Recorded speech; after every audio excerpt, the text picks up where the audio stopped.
You're back on the Mountain Morning Show, and it is the first day of spring, which should make you think it's also very near tax time, which indeed it is. From Holthouse, Carlin, and Van Trigt, I am really pleased to have Blake Christensen here. Welcome, Blake. Christian, I should say. Thank you. Here, welcome to the show. It is nearly tax time. So I suppose first and foremost we should talk about that. This is a good time to get your stuff to your tax guy, your CPA. Right. Tax guy or tax gal. Right. You're running a little late if you don't have your information in. There are extension procedures, so right. You want to do that, but you have to understand that's an extension of time to file, not to pay your taxes. And so some pretty hefty penalties, as much as 5% a month. Oh my. So it can be very expensive if you miss that deadline. So don't procrastinate beyond April 15th. All right. So we've got just a little less than 30 days to get your act together with taxes. But interestingly, you brought to bear some thoughts I didn't have. All the other reasons why we should be thinking about a CPA, when things happen, when we should contact our CPA. And many of these involve, obviously, if you have a business. Right. But many of them are just typical things that might happen in your life. So let's start with those. You've got a beautiful list here. The first one talks about formation, acquisition, or disposition of ownership in a business entity. So that's a good place to start. Right, and the point is you don't want to wait until you sit down with your CPA or tax preparer in April to tell them that you formed a business. Right. You want to be proactive, tell them in advance that you're thinking about starting a business, because the form of that business can dictate what your long-term tax obligations are. Right. So you want to look and see, do you want to be a corporation, an LLC? Do you want to just be a Schedule C filer? And so there's a whole bunch of issues that go along with that formation, so you want to be on top of it early. And as they say, timing is everything. The timing of when you start a business can affect your taxes. Right. And even, we have a lot of clients that might set up a business in December. That requires an extra filing, extra forms. Sometimes if it's right at the end of the year, we'll tell them, just wait until January, and then we won't have that extra form to file, which can be expensive for them. Right. So it's kind of balancing out whether there's the expense of that outweighs maybe writing off some expenses of starting the business, kind of figure out which one's going to be more effective, then make that choice. Exactly. All right. So yeah, timing definitely an important part of this. Right. This one, of course, about 50% of people go through this, the change in marital status. Right. So this is an important one too. Right, and that can be a good thing where you're getting married, or it can be a bad thing where you're getting divorced, but there's tax ramifications of both of those. Again, timing is critical. If you get married in December, you're treated as joint filers for the whole year, which can be an advantage. But you also want to do a little bit of due diligence with your soon-to-be spouse, make sure that they don't have tax issues. Some skeletons in the closet. Can't tell you how many times somebody gets married and then finds out that they have just married somebody with a $100,000 tax obligation. And oh my. Yeah, so it can be a little messy.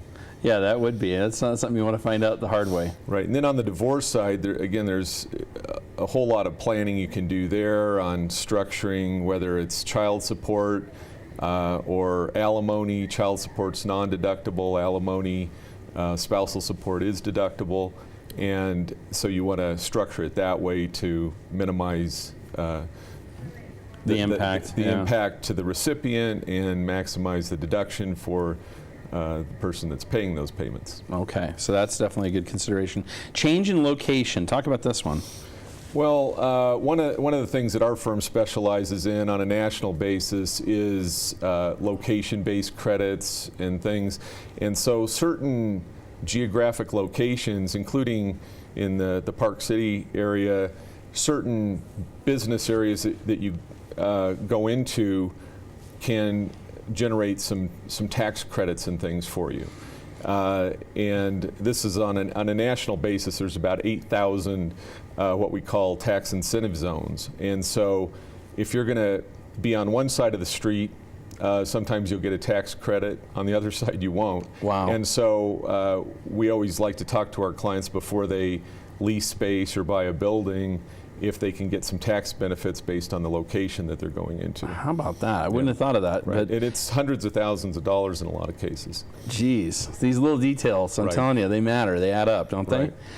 This would also be very similar, I'm assuming, to this large ticket purchase, right? Right. So talk about that. Right. So, we'll have a client, they might buy a very high-end car, they might buy a yacht, they might buy an airplane. One of the, there's sales tax associated with that. When you're buying these big ticket items, most states have provisions that if you use that vehicle or plane outside of the state for a certain number of months before you bring it in, it's exempt from sales tax. Really? Right. And the other thing is we will oftentimes put those bigger ticket items, you're not going to do it for your Prius or something, but if you're buying a high-end car, a yacht, and maybe you're going to hang on to it for 4 or 5 years, oftentimes it makes sense to put that in an LLC for asset protection. Secondly, in some states, most states, when you sell that LLC, you're selling an intangible. Sales tax doesn't apply to the sale of that LLC unit. Okay. So there's some strategy there also. There's a shield right there. Right. I like that one. That's really good. Changes in insurance underwriting. Right, and that can involve your life insurance or your property insurance. That can be a big annual expense for people.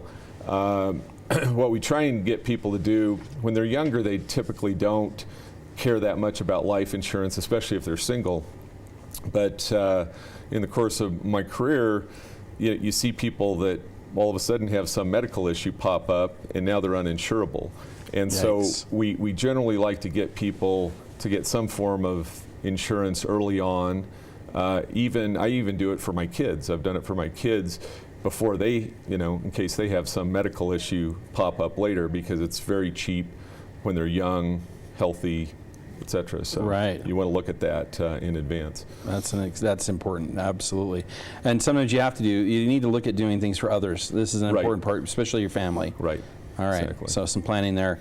Any significant hiring or firing events?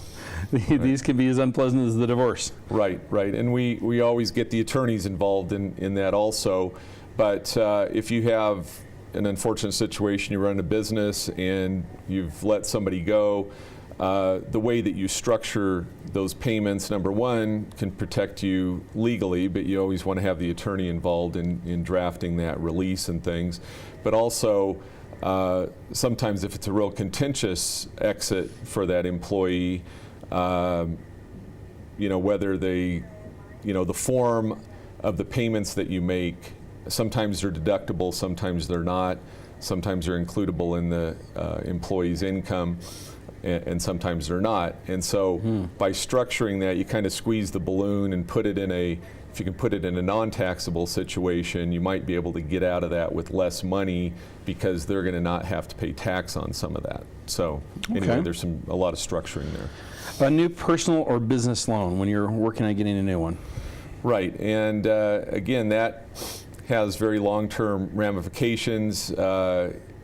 You always want to be looking at, are there penalties for early repayment of that loan, or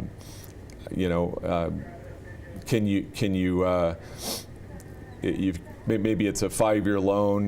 Does it have some extension provisions in that? Right now, I have a client with he's got a 50,000 square foot house, and but he only has a $2 million loan on it. But he's very asset rich, cash poor, and he's paying $50,000 a month in mortgage. Yikes. Okay. And so without having the income coming in, it's a tough refinance. But we were able to find a bank that will do a 3-year loan. He's got the house for sale right now. That'll bridge him through that. We cut his payments down to about $8,000. Wow, huge difference. Those are the types of things that the CPA can help on. And there's some others here: expansion of sales or operations to other states or countries, expanding into new lines of business, compensation or distribution policies for business entities. There's quite a few other areas, and certainly more that are not on this list at times when you should be seeking a CPA. So all of these, though, have one thing in common, and that is if you do it at the right time, if the communication process is happening, which is all it really requires, Right. you could save yourself a whole lot of money. Right. It's very expensive for us to unwind things which we didn't find out about till too late. Indeed, and many of these, of course, have tax ramifications, making it more important that you do them before tax season. Right. So, all right, well, great stuff here. If folks want to get in touch with you because maybe they have one or more of these items, how do they get a hold of you at Holthouse? Our website is www.hcvt.com. All right, and you guys are located in all kinds of, I know business all over, especially in California. Right. That's We have a big area of business. 7 offices there, one here and one in Fort Worth, Texas. Wow. Well, we're glad that you're here in Utah. That's tremendous. Very, very close to us right here in Park City. Thank you so very much for coming here and sharing. These are some great, obviously some great things to consider, important things to considerations. Thank you very much, CPA. Joe. Appreciate it. So as we, of course, enter tax season, and well, I should say enter it, as we end it, this would be a good time, obviously, to make sure that you make a new relationship with a CPA. We'll be back with more right after these messages right here on Park City Television.